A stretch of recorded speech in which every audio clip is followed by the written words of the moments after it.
This is my property. Not koleza grade yo oba police ejja oba batirawo oba batusula kyonna kye bakola bakikole eno property yange ngenda tandika gobawo n'aba police because I'm tired. I cannot be with a police letter from land protection unit. All cases pass through your police. And I'm now here.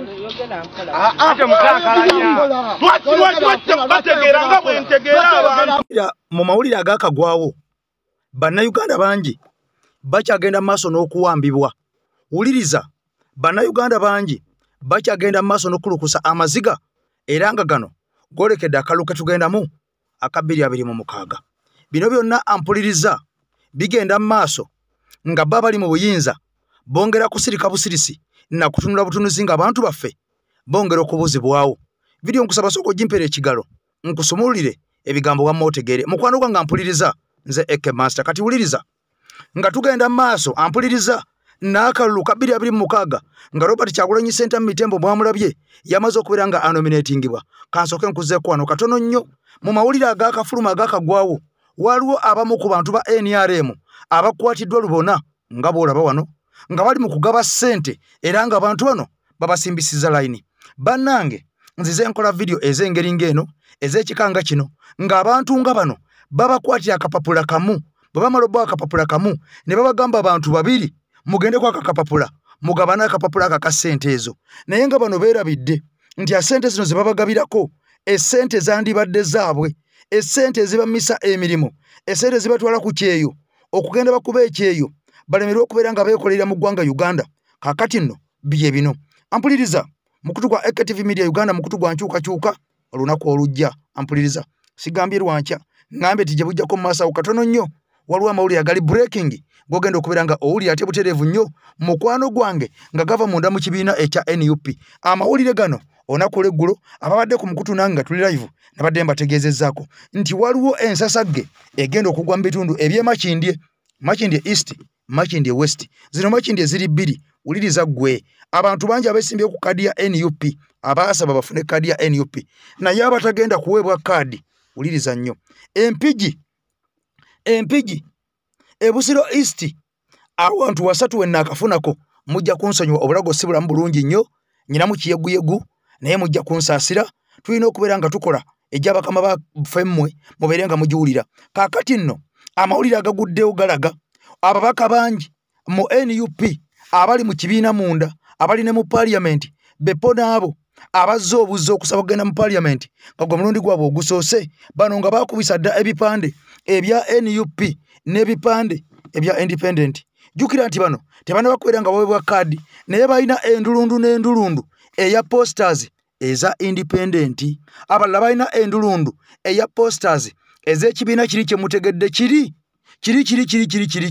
mukitegedde kyotegedde kyekyo bakubisa dda posters wabula ng'essaawa zino batimba President Kyagulanyi Center gwe balaga nga president waabwe. Kakati nno kansoke nkulengeze ku katono nnyo ku ssente zino owulire n'ebigambo nkomewo.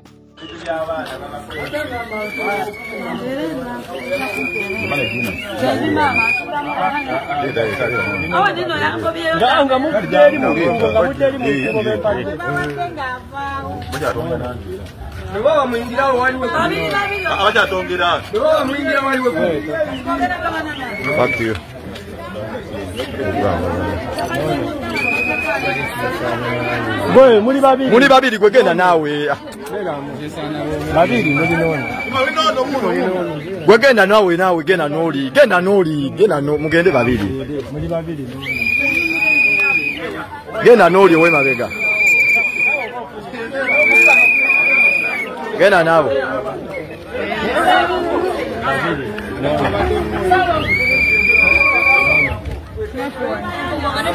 muwe chebiri mugenda noyo mugenda noyo omusajja alabye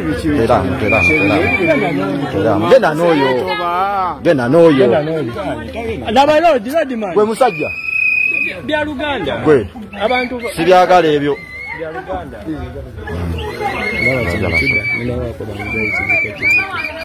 ono Kasibante Moses abasinga mu mmanyi azavuma nnyo mwami Kyagulanyi era ono ng'avuma nnyo enkyukakyuka naddala ekulemberwa President Kyagulanyi Center mu era bano tebava ku CBS jukira nti ono n'okujja okubeera nga yingira mu byobufuzi bw'eggwanga Uganda yasookera kolera ku CBS ono nga musomi wa mawulire wabula ono yaliko mbaka wa parliament mitundu bye Rubaga kakati bwe yamibwa kadi ya NUP yasalawo kukyusa mudumu n'abeera nga yagifuula empalana eyenkomeredde so nga ate ne bwe yandiweereddwa kadi ya NUP era yandisigadde nga nsolima nga boolaba abalala bonna abali ku kadi yaffe ya NUP Babedi Bwanika Bamazaya Simpuuga Batwa Kagabo n'abalala oba oliawo nasigala ng'era nsolima kakati nno ono jukira nti ekibiina kyabwe ekya DF tekyasimbyewo omuntu kuba pulezidenti w'eggwanga Uganda kati ono mu mbeera y'emu azavuma enkyukakyuka era ng'ono agamba nti NUP kyekibiina ekisinga okubeera ekinafu mbu mu bibiina ebivuganya Mwami Museveni era ng'ono balumiriza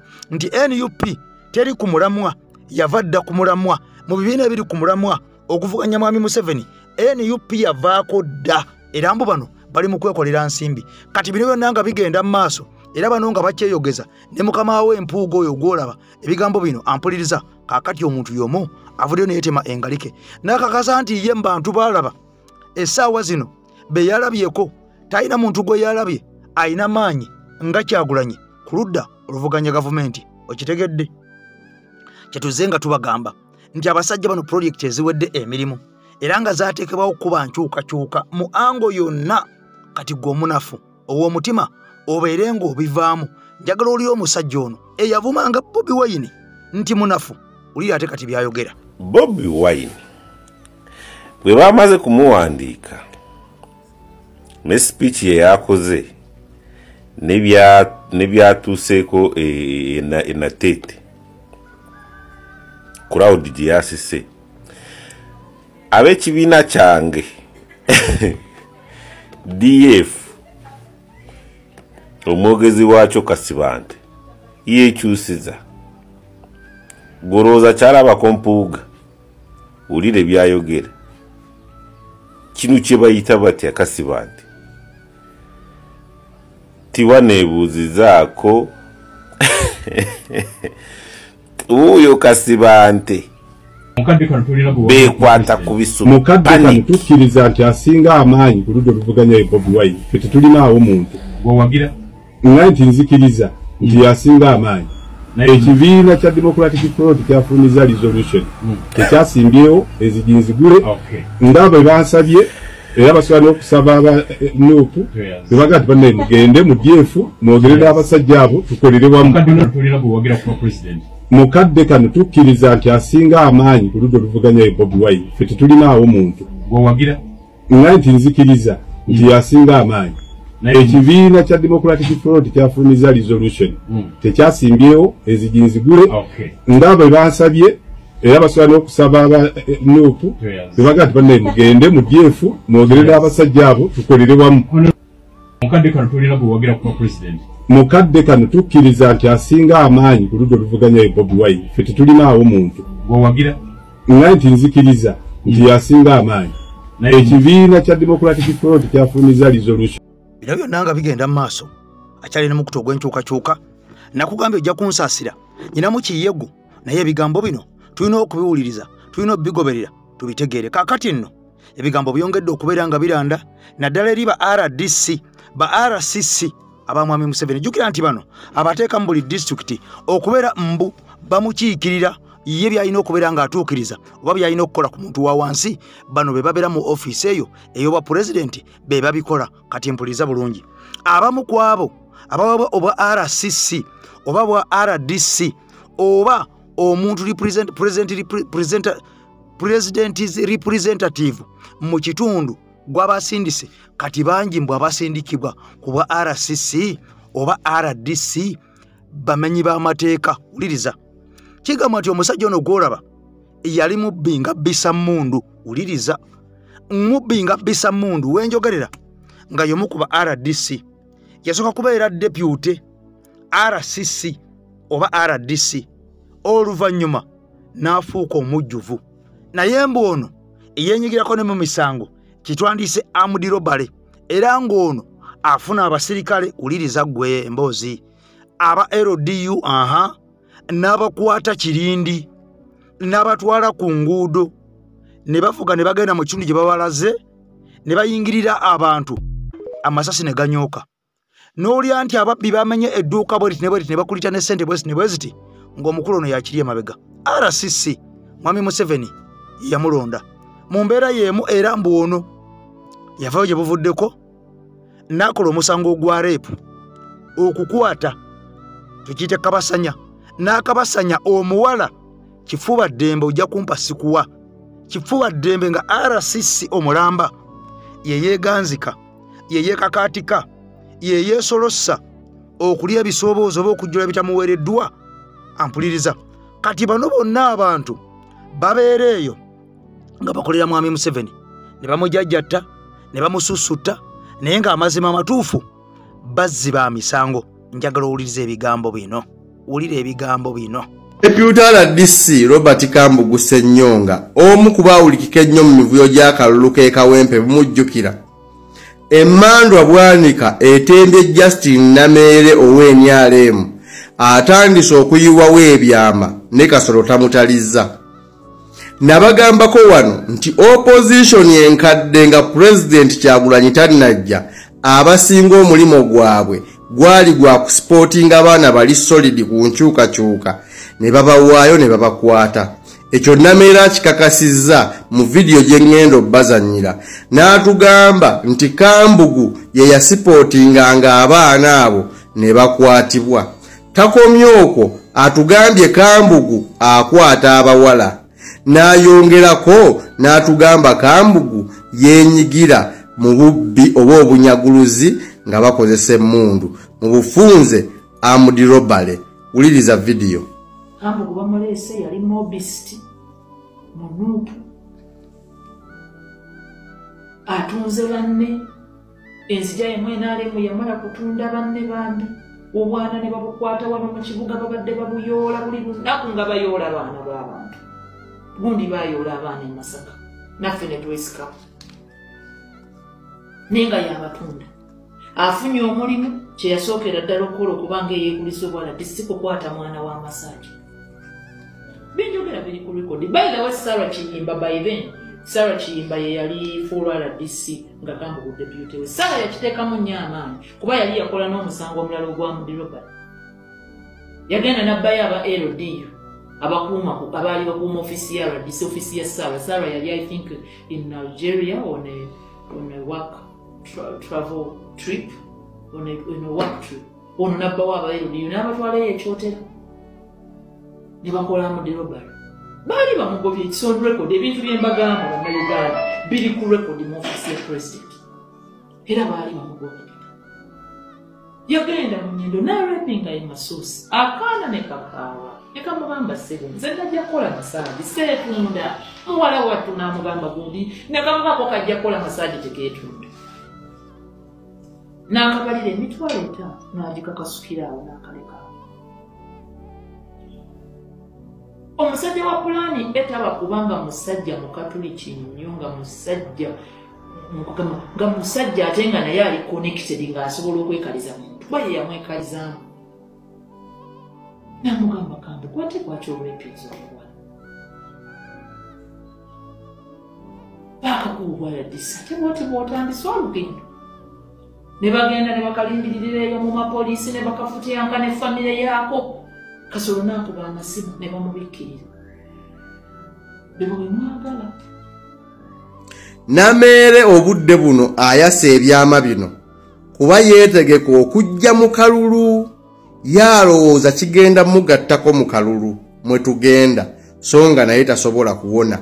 Nabagamba nti e Masaka NRM eri ku opposition ate baafunyeyo dangerous competitor owa DF kati NRM ne DF bavuganya obwa lead of opposition e Masaka.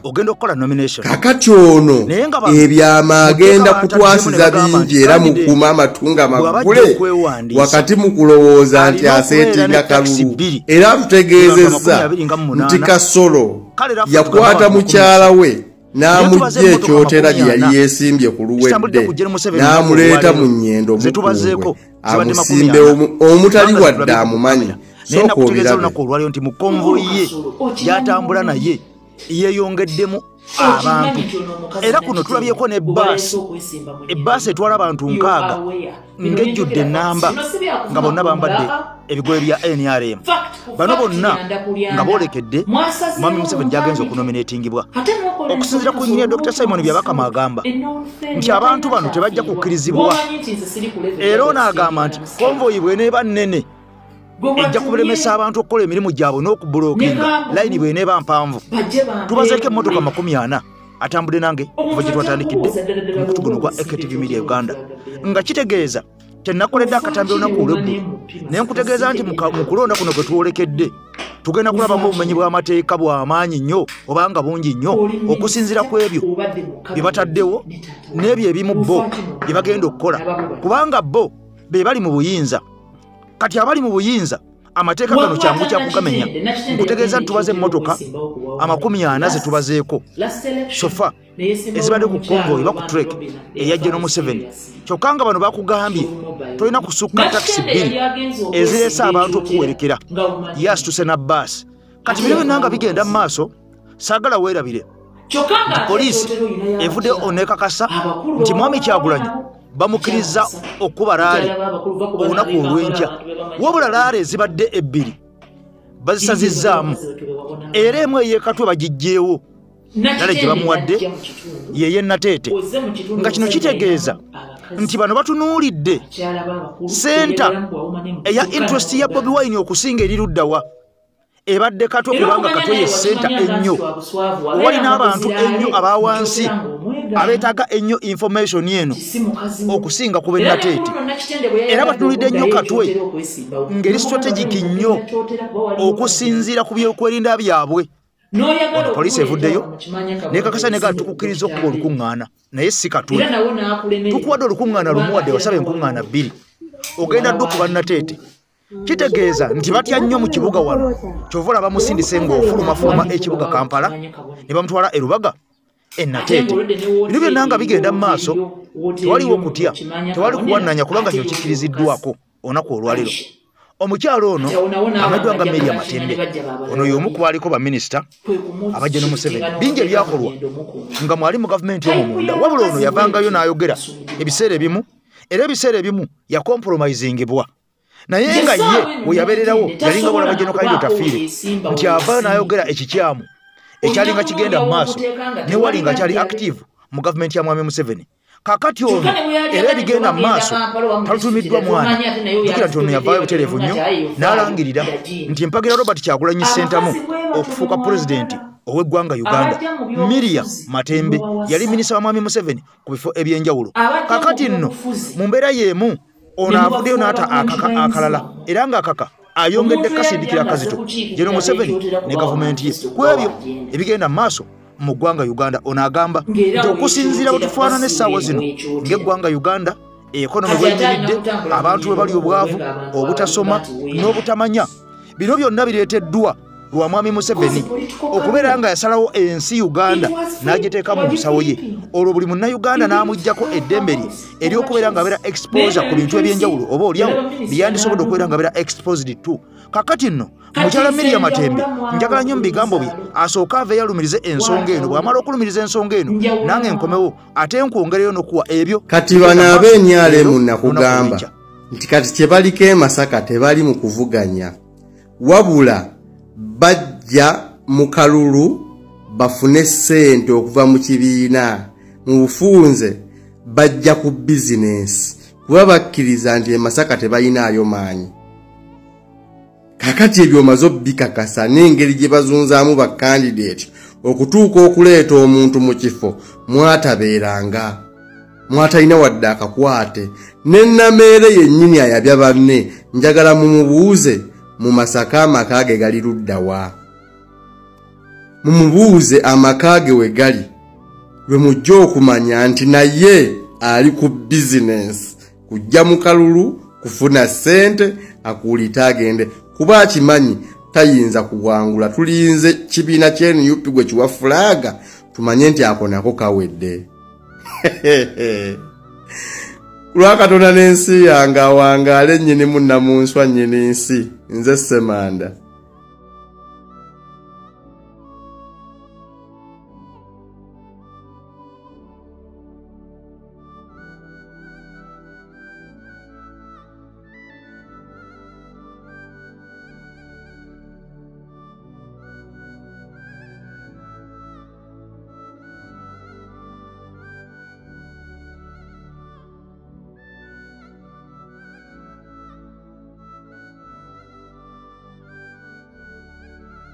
Abaganda bagamba akuddira mu luyimba ebiseera ebisinga yataluwomesa. Kati mpuliriza bulungi. Omwami ono gwolaba ye Mugisha Patrick Nyisime, ate oli gwolaba ye Akwiri Nora Robina ono nga mukyala we. Era ng'omwami ono ye chairman LC5 owa district ey'Emityana. Wabula nga wenjogerera ayagala kwesimbawo kubaka bwa parliament obwa Mityana municipality ewali Honorable Francis Zaake Butebi. Kati mpuliriza bulungi. Oli gwolaba ye mukyala we.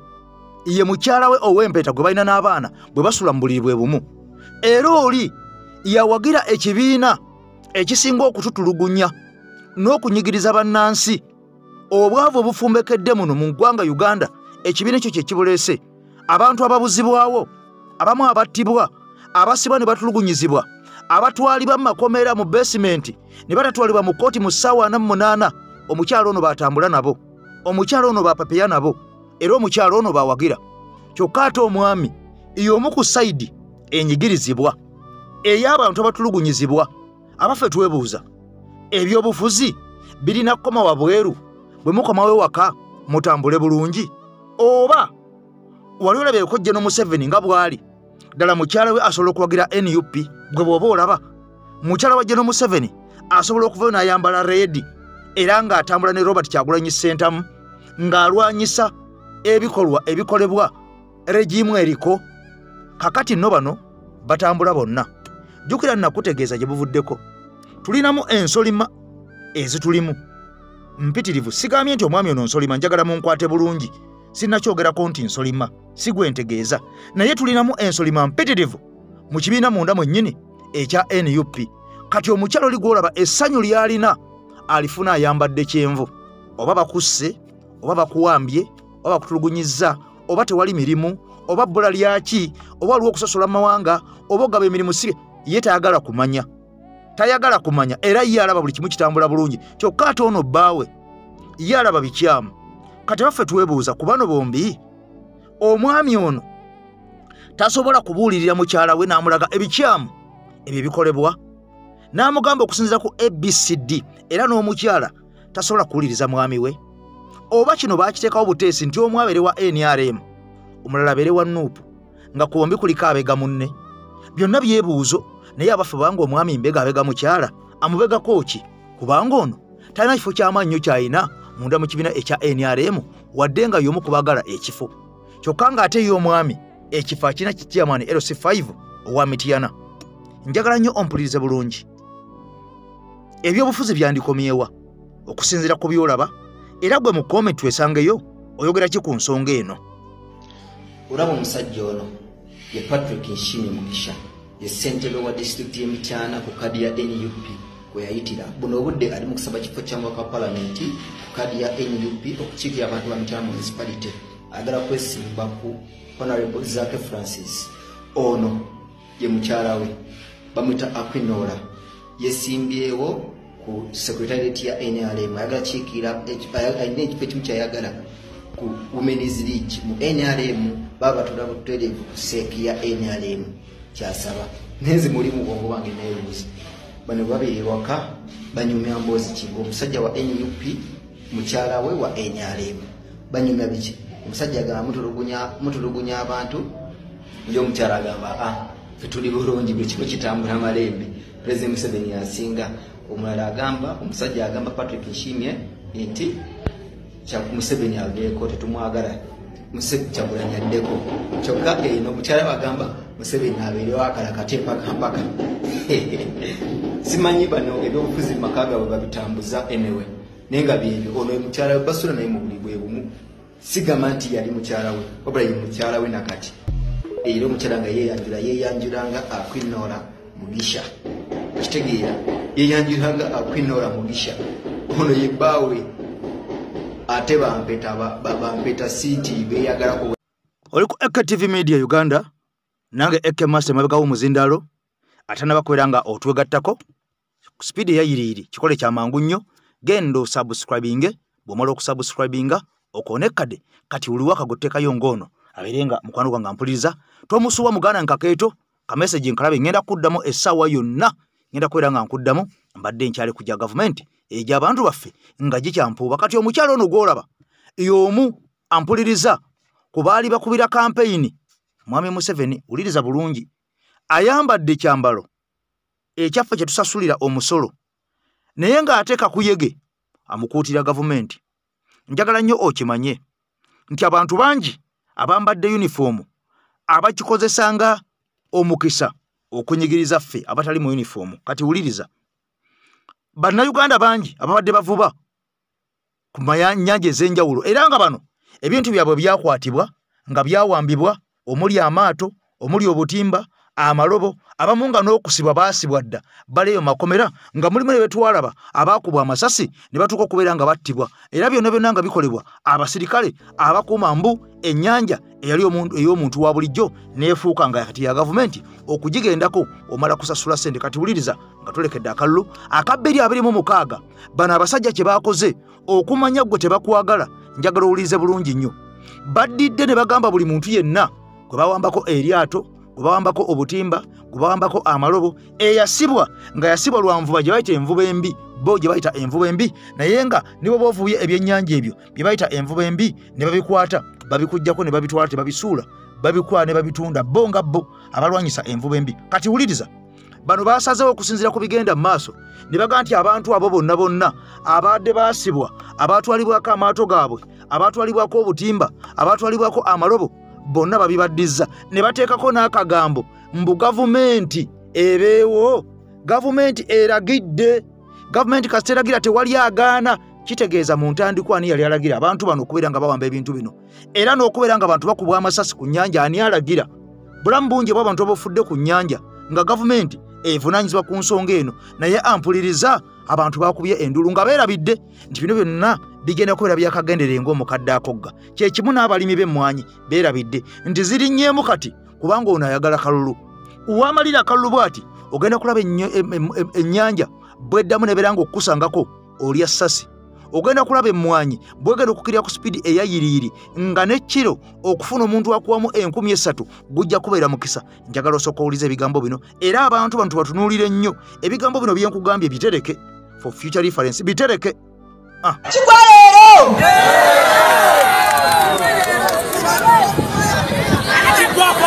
Wanji abaina injini ngende muzikime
kakati nno eyo ng'ofubutuseeyo kubanga nakugamba tutunulira nnyo ebintu ebyo ebijuna omuntu wa wansi tutunulira nnyo ebigambo ebyo ebituwongerako be bitugattako mu mboozi zaffe ze tukola. Kati wuliriza wano eggwanga erya Uganda eggwanga erya Kenya waliwo Tanzania ne Rwanda ziri ensi nnya zino nno ze nsobodde okubeera nga nnokolayo olunaku olwaliro essaawa eno yennyini owulirize ebigambo. Kaakati zino ensi bwe tunulira ku bigenda mu maaso ku katale k'ebyobusuubuzi zino ensi zikolaganira wamu nnyo naddala mu byobusuubuzi kubanga abantu bangi abakolera bizinesi zaabwe Tanzania ne Uganda era bangi abagenda e Kenya ne Uganda era bangi abagenda e Rwanda ne Uganda nga kyekimu n'abava e Kenya Uganda n'abava e Tanzania Uganda bava e Rwanda Uganda kale nga zino ensi zitambulira wamu nga bwe ziri era mu kigurupu kiri ekya East African Community. Kati wuliriza kimaze okubeera nga kikakasibwa obanga kizuulwa nti mu ggwanga Uganda mwe muli abasuubuzi abatalina kye bamanyi ku bigenda maaso mu nsi yonna yadde amawanga agatwetolodde. Uliriza nnyo wano.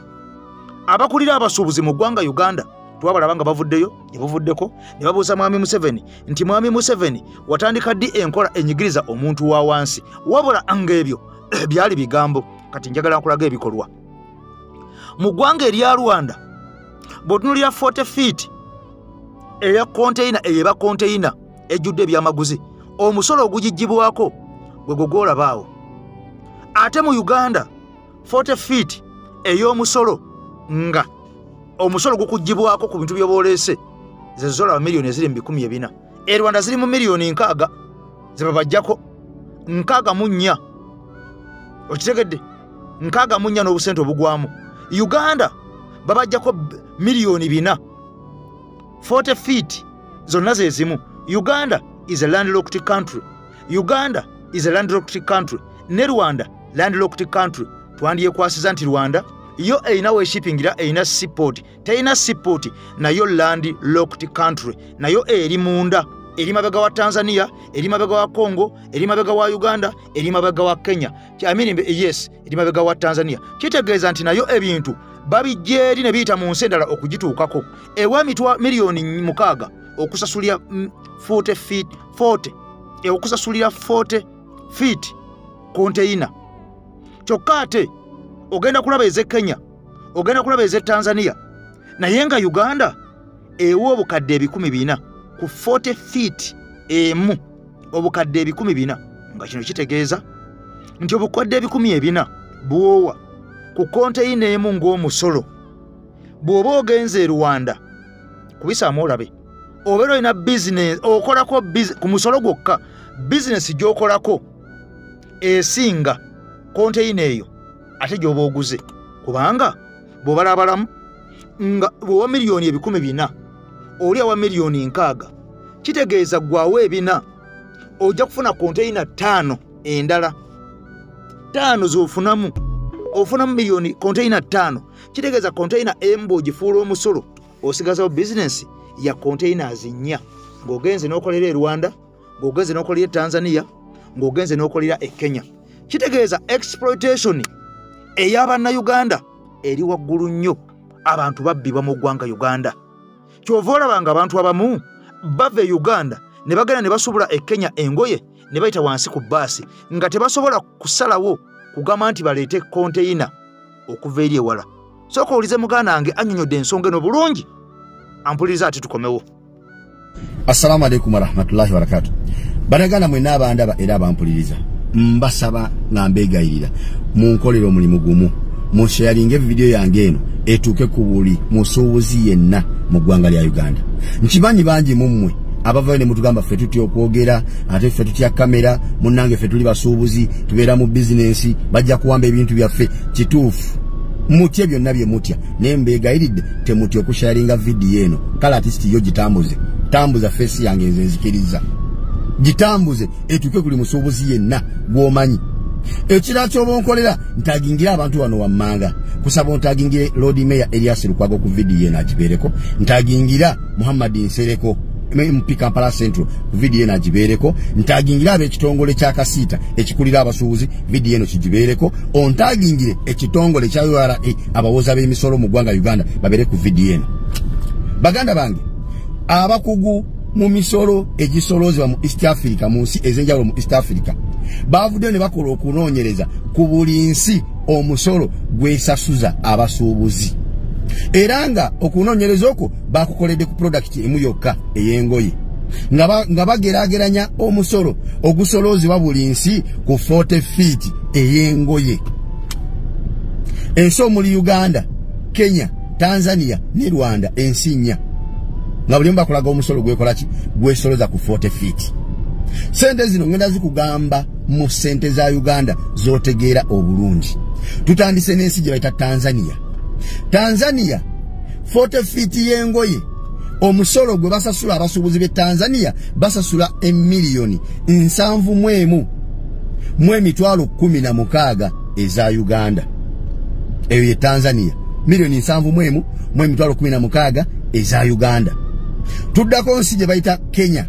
E Kenya basasula millions 78 mwe mitwalo 22 mukasanvu mu lukaaga eye 40 feet Kenya zibasasula tugenze ku nsi gye bayita Rwanda Rwanda 40 feet eyengoye omusolo gwe basasula Rwanda basasula obukadde nkaaga mu buna mu 14 eza Uganda tusembyayo Uganda nga kabaka kodyo okusobola okiwa obudde okitegeere nti mu Uganda tulina abasoloza ba misolo tulina ababbi si basoloza ba misolo Uganda 40 feet yengoye bajijjako emitwalo 13 ejja dola ze milioni 1,462 mu emitwalo 5 eyo Uganda kati wano njagala okubuuliza abantu bano bekugambye otaginge mwabaka sita abakulira abasubuzi bino mubimanyi oba temubimanyi mugubeera mutya mu nsi ebba abantu bweti ne musirika busirisi nga twali kye mukolawo mwekalakasa ku biti mulijjo nga temwogera ku bino bya misolo mugenda mutya maaso n'okwongera okuyingiza zi container mu ggwanga lya Uganda nga babba abantu bwe bati nga musirise nga milioni 462 abasubuzi basasula ku 40 feet nga tobaze na transport ajja container Kenya kujituusa Uganda banga fe tuli landlocked country ebyo nani mtabitunuulira wabula mwe mugenda bugenzi maaso ne mugere cyanga temwe mukyasiza okuwagira mu 7 bwe tuvayo ne twogera ku Museveni twekalakasa bane tujjeko omusajja muvayo ne mulaja ne bane mutuwa obukumi fe tuli twekola sente zaffe tulina sasula renti tulina abaana betuwerera fe tuli mu byammwe bya bufuzi fe mutujje mu byabufuzi byammwe mwabagwagwa abatali mu byabufuzi muwulire sente ze musasula nze simanyi yo muna Uganda alimu magezi omugagga alina sente zo ng'oyagala kusuubula kugaggawala noba ng'okyasuubulira mu Uganda okola yoki gwokimanyi sente zosasula container emu sente zosasula container emu osobola ozisasula mu container 2 mu nsi 3 nogende Kenya nogwa edduuka lyo notekayo container S 2 nosasula omusolo nogende Tanzania notekayo edduuka nayo nosasula container S nogende Rwanda nosasula edduuka nayo notekayo container S kitegeeza ze container mukaaga bwogatta ensi 3 sente Kenya zibasasula n'abatanzania zibasasula n'abanyarwanda omwendo gwe zikola gubeera halfway ku sente Uganda zosasula mu container emu sente zosasula mu container emu Uganda zisasula container mukaaga mu nsi 3 Rwanda ngo sasudde container zo 2 ngo ina edduuka lyo ne Kenya container zo 2 ngo ina edduuka lyo ne Tanzania container 2 ngo ina edduuka n'ofisako n'amagwaga milioni 3 mwezi mu 5 ezo zisasula container emu Uganda ne mumukola mulimu ki Elias Lukwago mwetendanga we mutegeere nnyo simanyi mwasoma nnyo simanyi mumanya amateeka omulodi wali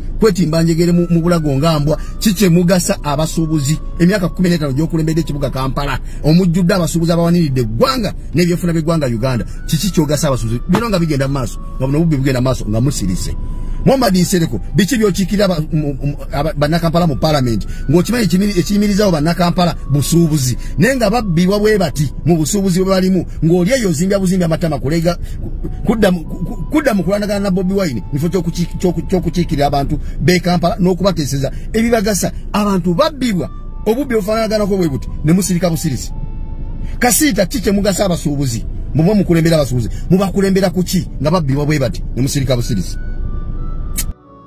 kale nno bwebito bwe bitambula mu ggwanga Uganda bwebito bwe bitambula mu ggwanga Uganda okukukuumira mu butamanya kitegeeza bajja kufuga nga baagala kubanga obeera tomanyi naddala ebyo ebigenda maaso mu nsi yo obeera mabega wa kumanya bulobera emabega w'okumanya bulobera emabega w'okutegeera kitegeeza nti bingi ebigenda okukolebwako nga bikulumya nga bikkosa naye nga amazima ga Katonda mu ggulu tomanyi yadde n'akamu nti olina ebikukosa olina ebikunyigiriza emabega w'omugongo gwo kaakati nno bino byonna birina kukolwako abukiiko obukulira abasuubuzi mu ggwanga Uganda wabula ate bo abasuubuzi mu ggwanga Uganda sisobola kubeera nga mbanenya nnyo kubanga bino byonna mu kusolo ogubateekebwako ogubabinikibwako gavumenti gwetwala bo tebakola loosi gwe akola loosi ye gwasembayo agule essaati gy'oyambala kubanga omusolo bwe guba gwa bbeeyi ng'essaati wandigiguze nusu 10 bajja gikuguza 2,000 oba 2,250 zojja okugyambalirako nga kitegeeza nti bamaliramu ggwe asembayo wansi ono omusuubuzi naye ajja gamba nze ntunda nzijeyo ezange ate nfuneko n'amagoba. Kitegeeza gwe owa wansi asembayo atalina kyogenda kutunda, atalina gw'ogenda kuguza, gwagenda okufundikira nga owadde omusolo omuyitirivu ennyo nga baguditimye gwe baguligise ng'oli omuntu ye asigaliddewo. Kati bino byonna nga bigenda mu maaso mukwano gwange ampuliriza, omusajja ono gw'olaba y'omu ku baali basazeewo okubeera nga beesemba ku kaadi eya NUP wali e Busunju. Wabula eky'omukisa omubi musajja watu ono n'atafuna kaadi. Omuntu ono bw'ataafuna kaadi abantu bangi baavaayo, omusajja ono ne bamwogerera ebigambo ebyali ebiyitirivu ennyo n'okumupakira nti ajje yeesimbawo bwa nnamunigina oba kye twandiyise independent. Kati omusajja ono yalowoozaamu ebigambo bingi nnyo bye yalowooza. Oluvannyuma lw'okumala okulowooza ebigambo bino ebingi ennyo yasazeewo n'avaayo n'akakasa ensi mu bigambo bye nga bw'ogenda okulira. NUP agyogerako ki? Lwaki yakoze kino? Abantu mwe bali mu NUP nakugamba nga nsolima, kyokka mulimu n'abantu abalala nabo nga si nsolima ate era nga bali mu NUP. Kati ngenda kuwa omukomuledi ono oli ebigambo bye yayogedde. Bwe mmala okuwa komuledi ono nkwongereko ne komuledi omulala mukazi naye alina ebigambo bye yayogedde ku nsonga y'emu. Teyafuna kaadi ya NUP bwe yali yeesimbyewo. Era ono ne bamugamba genda independent, tugenda kuwa ssente, tugenda kukubira ebipande, tugenda kufandinga, tujja kusapootinga obeere ng'ojjanga independent oba ku kibiina ekirala olwanyise NUP. Baani abakola bino mubategedde. Kati butereevu njagala nsooke mutwale wa komuledi ono omusajja ono owulire obutego bwe yasimattuse, owulire kiki kye yasazeewo bwe tumuvaamu, ate mutwale wa komuledi oli omukyala naye oliye ku bigambo bye tufundikire nga tunnyuka. Ate olunaku olwaleero tukwatagane kawungeezi. Our power, people power. NUP everywhere. NUP. Sebo ne banyawo banabusunju amanya nze baguma William Vincent Mandela ne gwanga lyonna okutwaliza awamu Uganda yonna oba buli muntu yenna akkiriza mu nkyukakyuka. Ekyamazima ebigambo ebyasooka okubeerawo nti banzija mu sisitemu mukimanyi bulungi teno gavumenti gye tulimu yabannakyemalira. Abasajja abo bwe nakyuka nenva mu NRM nenzira mu NUP bayisibwa bubi era baddayo mu sisitemu ne bajjamu amanya gange ge nali nkyusiza agamuzeeyi wange ne banzijamu, then process neba nga tesobola kuggwa ng'ate nomination ziggwa lwakusatu ebulayo olunaku lumu. N'olwekyo olw'okuba obudde butono nnyo ku lw'ekibiina kyange ekye NUP nsazeewo nzizeeyo kaadi eweebwa omuntu omulala avuganye tuwangule. Bannabusunju mbegayiridde omuntu yenna gwe bagenda okuwaka mumuwagire n'omutima gumu, ngenda mubeera mabega. Ebigambo ebyo byonna biveewo. Abawagizi bange mwenna temunyiiga kino kikoze lwa kibiina kireme kufa. Twagala tugoba abantu bayera abo ne bana bajja independent mu tawuni. NUP ewangula obuwanguzi buno tusobole okutwala eggwanga lyonna. Kino kyakulabirako kuba pulezidenti waffe kyatugamba nti abaagala ekibiina tulibalabira ku bikolwa byammwe. Nze nsazeewo nkole handover wa chairman Yese Kigundu Registra owa Mityana South Constituency. Nzizeeyo kaadi mu mirembe, nze neesaliddewo tewali ankase.